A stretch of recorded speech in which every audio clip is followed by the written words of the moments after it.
नमस्कार, आप देख रहे हैं न्यूज फॉर नेशन और मैं हूं सांत्वना आपके साथ। आगामी 3 नवंबर को बिहार की 2 सीटों पर उपचुनाव होना है, जिसमें से पहली सीट गोपालगंज की है, जहां से बीजेपी ने पूर्व विधायक स्वर्गीय सुभाष सिंह की धर्मपत्नी कुसुम देवी को मैदान में उतार दिया है। तो वहीं आरजेडी ने जातीय कार्ड खेलते हुए वैश्य जाति से आने वाले मोहन प्रसाद गुप्ता को मैदान में उतारा है।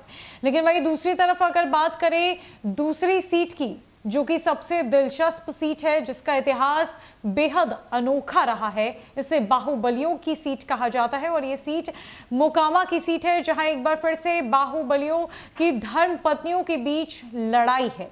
यहां एक तरफ आरजेडी ने मोकामा से पूर्व विधायक अनंत सिंह की पत्नी नीलम देवी को मैदान में उतारा है, तो वहीं बीजेपी ने आरजेडी को कड़ी टक्कर देने के लिए बाहुबली ललन सिंह, जो कि कभी जदयू के खेमे में थे, उन्हें अपने खेमे में करते हुए उनकी पत्नी सोनम देवी को मैदान में उतार दिया है। अब ये चुनावी घमासान शुरू हो चुका है, जहां पर मोकामा सीट अब बिहार के उपचुनाव की हॉट सीट बन गई है, जहां आरजेडी और बीजेपी के तमाम नेता अपने प्रत्याशियों के लिए मैदान में उतरकर कैंपेन शुरू कर चुके हैं। लड़ाई आरजेडी बनाम बीजेपी शुरू हो चुकी है।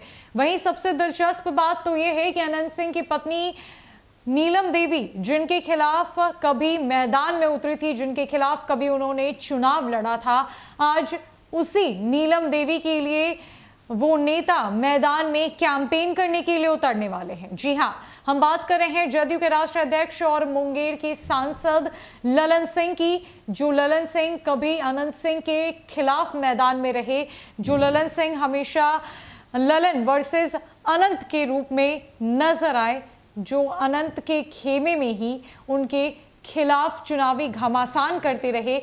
आज वो उनकी पत्नी नीलम देवी के लिए चुनावी मैदान में उतरकर कैंपेन करेंगे, लोगों से जनसंपर्क अभियान चलाएंगे, अपील करेंगे लोगों से कि वो नीलम देवी को वोट करें।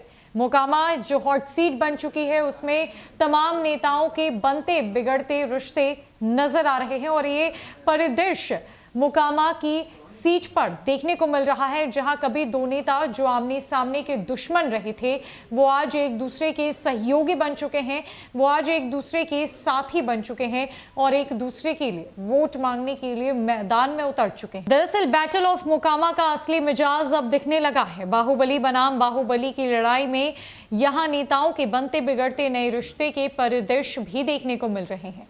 पॉलिटिकल एक्सपर्ट कहते हैं कि महागठबंधन के नए स्वरूप का असली प्रयोग इसी मोकामा में होगा।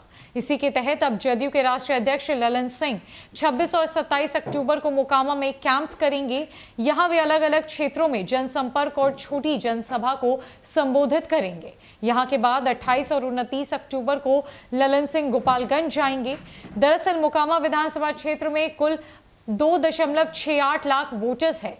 इस सीट पर अहम भूमिका भूमियार, कुर्मी, यादव और पासवान की है। राजपूत और रविदास जैसी जातियां भी यहाँ महत्वपूर्ण भूमिका निभा सकती है।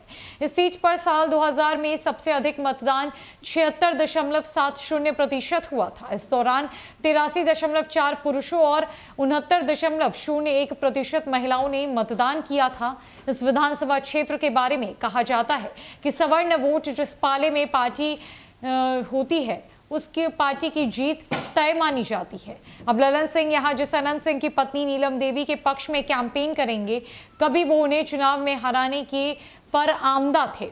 2019 के लोकसभा चुनाव में मुंगेर से ललन सिंह को नीलम देवी ने कड़ी टक्कर दी थी। मुकाबला इतना जोरदार था कि मुंगेर लोकसभा क्षेत्र में आने वाले इसी मोकामा में अनंत सिंह पिछड़ कर रह गए थे।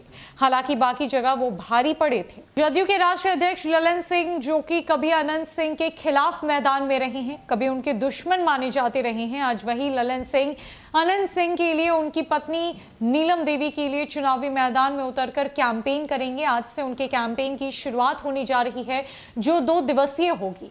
ललन सिंह के साथ जदयू के मुख्य प्रवक्ता अभिषेक झा भी मैदान में उतरेंगे, जहां अभिषेक झा ने ट्वीट कर इस बात की जानकारी दी है कि वो जदयू के राष्ट्रीय अध्यक्ष ललन सिंह के साथ दोनों दिन भर मैदान में उतरकर मोकामा की जनता से मुखातिब होंगे।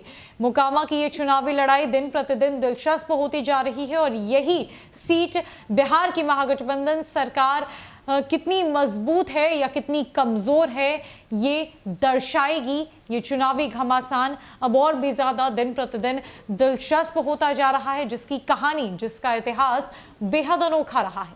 तो फिलहाल के लिए इस अपडेट में इतना ही है। कई अपडेट्स के लिए हमारे साथ बनी रही न्यूज़ फॉर नेशन में। नमस्कार।